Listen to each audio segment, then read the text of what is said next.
Okay, how's it going, everyone? Today, I've been reading the revolutionaries. I think the theme I've been doing is like early writings of revolutionaries that succeeded. And this is from the library of one I haven't started. Well, I've read some of some writings by him, but not in the order that I'm doing it in. This is Kim Il Sung, and so we're going to study Kim Il Sung's, his story.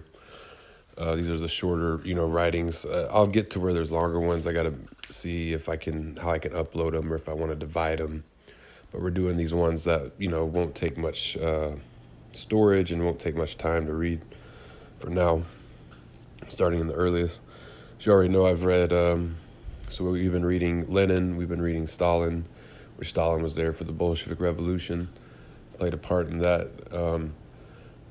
And we read, so Fidel, for some reason, I'm having trouble finding, readable length ones before the revolution. Same with Che, besides the Motorcycle Diaries. And that was even before, really any real revolutionary thought on his part. And then, we read Ho Chi Minh, and we read Mao. And yeah. So those are the ones we're reading now, and I'm doing earlier century. I might even start doing maybe the later 1900s too, but these are all kind of earlier 1900s is when these writings begin. So let's go ahead and get into this. This is Kim Il Sung, and it's called On Organizing and Waging Armed Struggle Against Japanese Imperialism. Speech delivered at the meeting of party and Young Communist League cadres held in Mingyogo, Yangji County. Yangji County is at least today, it is basically a Korean autonomous zone in China. It's, borders North Korea, and there's so many Korean people there that it's just considered a Korean autonomous zone.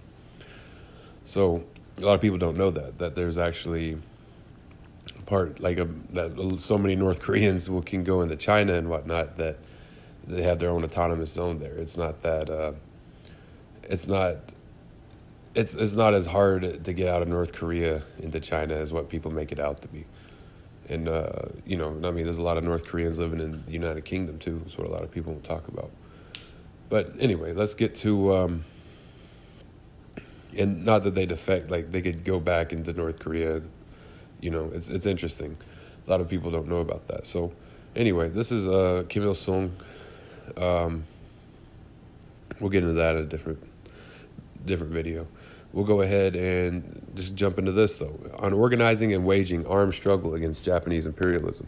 Speech delivered at the meeting of party and Young Communist League cadres held in Mingyogo, Yangji County, December 16, 1931. Comrades, the present situation demands that we immediately organize and wage armed struggle against Japanese imperialism. At a time when they are launching aggression against the continent, the Japanese imperialists are intensifying their all-around reactionary offensive against the Korean people for the security of the rear. These scoundrels are now suppressing the Korean people's revolutionary advance by force of arms. They are wantonly arresting, imprisoning, and murdering our innocent people in every part of the country. This greatly aggravates the national and class contradictions between Japanese imperialism and the Korean people. The anti-Japanese struggle of workers, peasants, and the broad masses in general to resist the Japanese imperialist barbarous suppression is growing stronger and is gradually turning into violent conflict. The general strike by dockers at Wonsan, the strikes by workers at the Xinhung coal mine and the Pyongyang rubber factory, the peasant uprising in Tanchon, and the peasant struggle on the Fuji farm of Ryongchon all show that the workers and peasants in our country have begun violent opposition to Japanese imperialism, which is armed to the teeth. A youth and student resistance is also rapidly growing, inspired by the Gwangju student incident. In keeping with the violent resistance of the people in the homeland, the Korean peasant struggle is rapidly gaining momentum in eastern Manchuria too. Under the leadership of the Korean communists, a large-scale, well-organized autumn struggle took place, involving more than 100,000 peasants there. This developed into a violent struggle and struck a great blow against Japanese imperialism and the reactionary landlords, and a brilliant victory was won. It has become obvious to the Korean working class, peasants, youth, and students, and other patriotic-minded people that they cannot escape ruination. as a people nor even subsist without resorting to revolutionary violence. Under these conditions, it is vital for the anti-Japanese national liberation struggle to channel the surging violence of the masses into armed struggle. Organizing and launching armed struggle is the only correct method for liberating the country and liberating the people from Japanese imperialist colonial enslavement.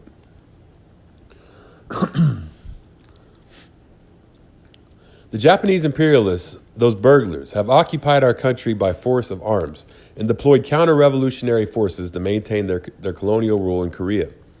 In order to suppress every patriotic struggle of the Korean people through violence, they have permanently stationed more than 2 armed divisions in our country and have established over 2,000 police stations and military police institutions and dozens of prisons. They have passed all kinds of evil fascist laws to deprive the Korean people of freedom of speech, the press, assembly, association, and demonstration, and to prohibit all political activities. The Japanese imperialist aggressors are using all possible means and methods to reduce the Korean people to permanent colonial slavery. They will not retreat one step until their aggressive forces are crushed. It is a naive illusion to expect the Japanese imperialist scoundrels to leave our country meekly. The experience of the past 20-odd years of the anti-Japanese national liberation movement confirms this. From around the time when the Japanese imperialists occupied Korea to this day, our people have never ceased their anti-Japanese struggle in one form or another. But each time, Japanese imperialism mobilized its armed forces and barbarously suppressed these protests. Patriots have grieved over the ruin of the country and fervently appealed for independence, but in vain. Bigoted nationalists have foolishly tried to attain independence by submitting petition, disregarding the people's will, and Japanese imperialism has answered this with bloody suppression. Armed uprisings by the righteous volunteers and the Independence Army have also taken place. But these struggles were foiled one after the other by the counter-revolutionary forces of Japanese imperialism, because they, too, failed to be guided by Marxist-Leninist strategy and tactics and were sporadic. Experience clearly shows that our nationwide desire for the liberation of the country can never be achieved without crushing the aggressive forces of Japanese imperialism.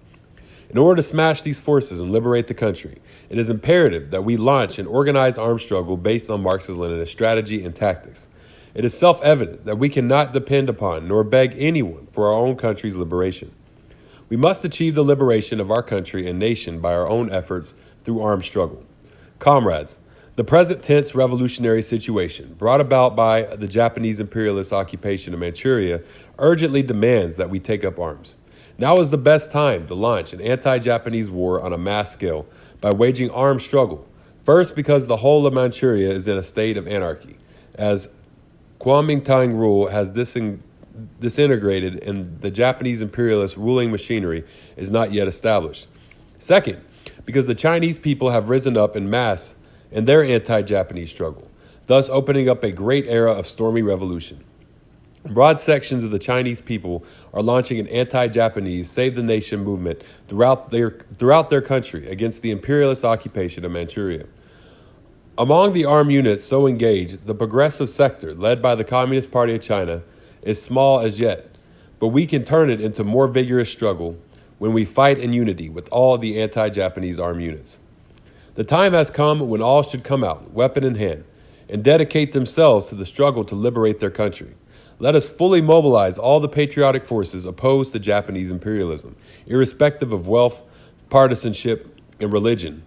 Whether nobles or commoners, we must guarantee that the whole nation participate to the full in the anti-Japanese armed conflict. Those who possess weapons, offering weapons, those who have money, donating money, and those who have strength, dedicating strength. We must support the national liberation struggle of the Chinese people against Japanese imperialism, our common enemy, and form a united front with them. In this way, we shall enjoy mass support, not only from the Korean people, but also from broad sections of the Chinese people in Manchuria. Thus, we shall successfully develop the anti-Japanese armed struggle, enjoying as we shall be the active support and encouragement of the two peoples. From now on, we must begin to organize armed units and expand and strengthen our own armed forces by arming ourselves with weapons seized from the enemy. If we use to our advantage the natural and geographical conditions of the Korean border and the wide expanses of Manchuria, we can be victorious by weakening and smashing the enemy forces one by one, even with small forces. This means that we must organize and wage armed struggle with guerrilla warfare as our major tactic. Guerrilla warfare is a method of armed struggle which will enable us to deal heavy political and military blows at the enemy while preserving our own forces, and to defeat the numerically and technically superior enemy even with small forces. Only when we organize and launch armed struggle using guerrilla warfare, while relying on the active support and encouragement of the masses and on the favorable conditions of nature and terrain, we will be fully capable of defeating the piratical Japanese imperialist aggressive forces. Okay, yeah, so when we get back, we're going to, we'll read On Organizing an Anti-Japanese People's Guerrilla Army. And yeah, that was On Organizing and Waging Armed Struggle Against Japanese Imperialism. So yeah, if y'all, follow me on Facebook, Marxist Saw. Twitter is Marxist Saw. Discord now is Marxist Saw. I have a Discord account. And then, let's see, what else? YouTube is Marxist Saw, and TikTok is Marxist Saw. Follow me on all those, message me, reach out to me. Feel free to ask me questions about things. Or you just want to talk, or if you ever want to contribute or anything, just hit me up. Okay, well, thank y'all for tuning in. We'll have some more readings on the way. Wado, Dodargoi.